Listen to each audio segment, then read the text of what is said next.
This is Showtime, a podcast about the people behind the curtain and the stories that shape them. I'm Andrew G, and each week I sit down with creatives, leaders and risk takers from the theatre world and beyond. We talk about what they do, why they do it, and what it really takes to keep showing up. Today, I'm joined by Emilie Toby, a talented singer, actor and dancer who's taking on the role of Sophie in Mamma Mia. We're going to chat about all things ABBA, growing up in local theatre, and the journey that's led her to this iconic role. Welcome to Showtime, Emilie Toby. Thank you very much. I'm so excited to be here. I'd love to start with your earliest theatre memory. Oh, I think my earliest theatre memory, I suppose it's not theatre exactly, but where I grew up, we had a really big back porch, and I think also some very forgiving neighbours who let me sing and dance out there at all hours of the night. And I also took, like a lot of people, I think, the local fairy ballet dance class at my local dance school. And that's probably my first memory of ever participating in something in performing arts. And what drew you to actually becoming a performer? I think probably for me, I'd done a lot of productions at school and things like that. And I think a lot of people in community theatre sort of start in that area. But I didn't really feel like I was a performer until the first community show I did, which I think was The Little Mermaid in 2017. And doing that show, I was surrounded by a lot of young women, especially who I think could have just dismissed me as being a child in that show, but they really treated me like an adult and lifted me up to their level. And I think that was the first time that I really felt like I was on the same level as them. And I was, doing this for real and was a performer like these very talented women. And I think that feeling of being connected to them is what makes me keep coming back as well and doing theatre now, that feeling of connection. And can you describe that feeling? How did it feel to you as a young, aspiring performer? How did that feel? I think when you're growing up, and I would describe the experience of doing that show as a very formative one for me. When you do performing at school and things like that, you sort of feel connected to it. But I think when you meet people sort of out there in the real world who are as passionate as you and care as deeply as you, that's sort of when it becomes real. Who inspired you as a performer when you were growing up? Definitely those women that I was talking about who were in that show with me. And I think like any person, I have a lot of, big time influences as well. But I would say that the most influential people are the performers and creative teams that I've done community theatre with. Especially this show, Mamma Mia, there's a lot of people in this show that I haven't worked with before that I've sort of viewed in other things and been amazed and inspired by them. And someone in particular, actually, I've never worked with Stephanie before, who's playing Donna, and she has been very inspiring for me to watch and to work with because obviously this track is quite intense for her and there's a lot of emotional things going on for her in this show, but she carries herself with such grace and is so laser focused and works very hard, and that makes me want to work twice as hard, to be the same as her. So I think she's been a very influential person in this process so far. And for you, performing isn't your 9 to 5. You're also studying and you're teaching. How do you balance all that? Oh, that's a really good question. And I think that's definitely been a very new learning curve for me, sort of navigating that, because I'm a choir teacher, so I use my voice a lot for work in that sense, speaking and singing at work. I'm also singing at uni and then obviously in the show as well. So I think a big thing for me has been health and vocal care and knowing when to pull back and preserve my energy, and then the times where I can sort of go full on and give everything. So it's definitely about striking that balance and prioritizing certain things. And when you say a choir teacher, it's not the local community choir, is it? No, that's right. So I work for Australian Girls Choir, and I actually started with them last year, and it's been, I can honestly say, such a fulfilling experience for me. I'm a really big believer in sort of the power of performing arts, especially for young girls at a time where you're sort of questioning your worth or your self-confidence. I think it's very important. And the reason I find this job so fulfilling is seeing that sort of network of girls from a variety of backgrounds and different ages having that sort of epiphany or light bulb moment where they realise that performing arts is the thing they want to do and their passion and the thing that brings them joy. That brings me a lot of joy, being able to bring that to someone else. Because it's not just about people who want to spend the rest of their lives working in performing arts, is it? It's learning skills. It's just being around other like-minded people too. Yeah, I think that's absolutely right. And especially in my life, you know, I'm not looking to sort of pursue theatre as my main 9 to 5, as you were saying. And I think that's very true of a lot of girls who come through Australian Girls Choir as well. I think if they do choose to go down that path, that's great, but that's not the reason we're all there. We're there for that sort of sisterhood and connection with each other, and because we love music and it's the thing that makes us the most happy in life. We were talking before this started about the fact that we've known each other since you were 15 years old, which still blows my mind. What do you think you've learned in your journey as a performer that you're hoping you can give back to the young people that you're teaching at the Australian Girls Choir? Ooh, really good question. I think one of the biggest things for me, and because I know that I'm a little bit of a perfectionist, which I think is also very common of a lot of people in theatre. You know, we see so much amazing art and work out there, and it's really easy to compare yourself to other people. So one thing, and especially because I teach a lot of really young girls in choir, the biggest thing for me is sort of imparting to them that perfection is not always the goal. The goal can be, you know, on some days to just come in and have a nice time, or to, you know, try and work on just one thing to improve, because it's very easy to get caught up in sort of listening to that internal voice that lists off, you know, a bunch of things that you need to improve on.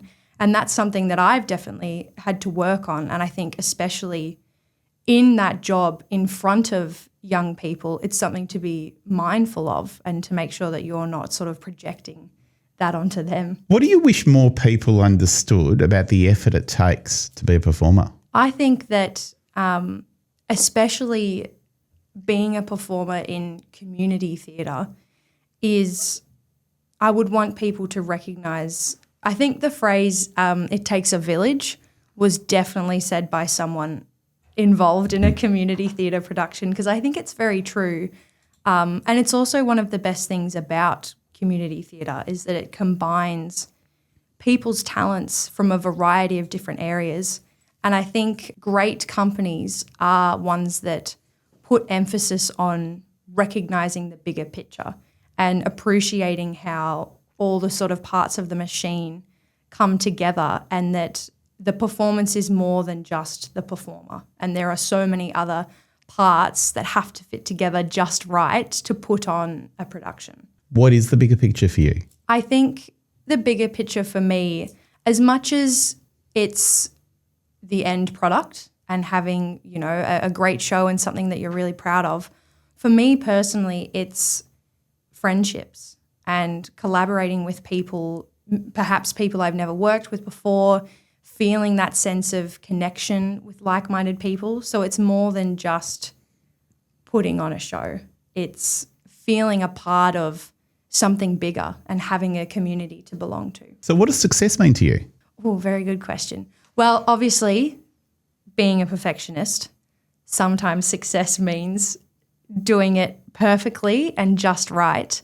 As I've gotten older, and again, working with the choir and younger people, success is now just being proud of whatever my best is on that day. And, everyone has bad days, and sometimes your best is turning up. So, and it's the same thing again of how can I sort of pass that on to younger people as well, where, success is not going to look the same every single time. And it's the same with things like rehearsals and putting on a show. Success is going to look different each time, and that's okay, and you need to be okay with that. How long do you think it took you to learn that? A very long time.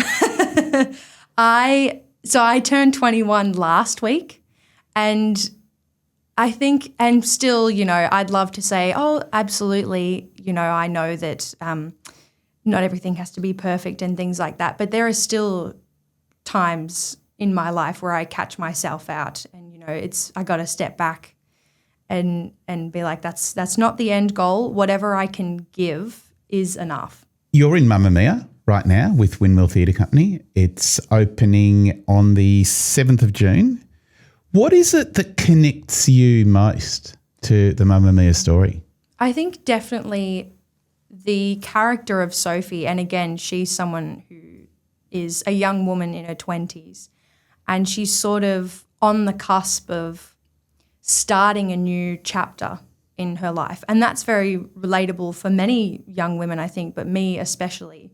I'm sort of figuring out the next chapter in my life, where I want to move professionally, how community theatre is going to fit into my life in the next few years. But particularly, I think Sophie's desire to have all the puzzle pieces in her life fit together and to be very self-assured and sure of her identity and where she sort of fits in her family and her community is very, very relatable. And I think that's what drew me to the show, of course, but specifically this character. What excites you most about bringing Sophie to life? I think for me, I love that this character is so fearless and just bubbly and bursting with life. But actually a conversation that I had with Katie, our director, way back at the start of the process, is that if you strip away all of that sort of excited personality, she's a little bit crazy. Like the situation that she has put herself in, inviting 3 strangers to her wedding, is kind of insane. But I think that's sort of why she's so likable, is because she takes these risks because she cares so much and she's so determined to figure out her identity and where she belongs. And I think that's really fun to play, because a lot of times I think we see this character as sort of maybe one-sided, as just the happy, bubbly personality. And especially for people who have only seen the movie, moments like Under Attack that aren't in the movie, that happens at the start of Act 2, she has this sort of breakdown where finally the consequences of her actions are catching up to her and she has to face them. So I think it's really interesting, and I think that's something that Katie has really helped me to do, is to lean into that side of her that we haven't seen as much before. Sophie's an iconic role. Mamma Mia is an iconic show. What's been the hardest part of getting into the character of Sophie for you? Like you say, it's a very iconic role, making sure that my own mark is left on this character. And like I was saying, it's easy to view her as just this sort of very happy and bright person. And another thing I like to do is I always like to connect things from my own life to the characters that I play.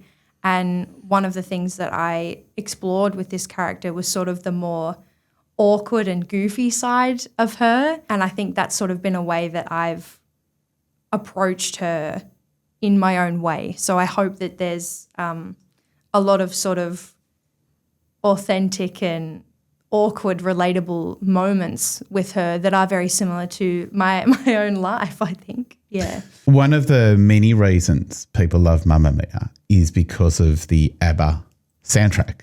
What's your favourite ABBA song from the show? Oh, really good question.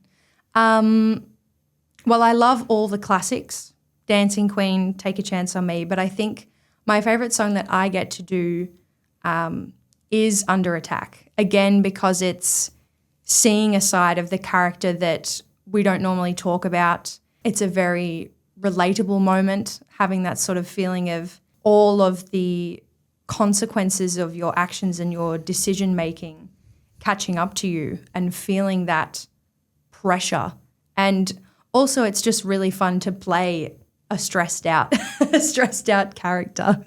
Yeah. Has working on Mamma Mia changed the way you listen to ABBA music?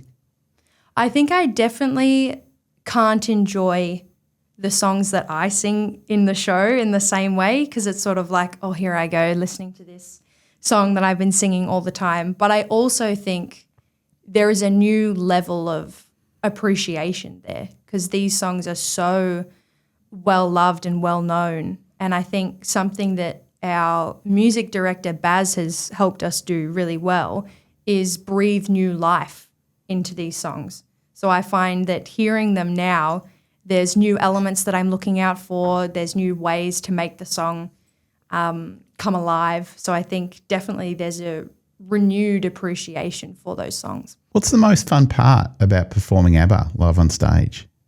I think definitely the vibrancy and energy that those songs already provide as, you know, standalone pieces of music. But the story of Mamma Mia is one that's so joyful and heartwarming. And I think the pairing of that with, you know, such great ABBA music is what makes it so enjoyable to perform. You were talking about Sophie, the character that you're playing in Mamma Mia.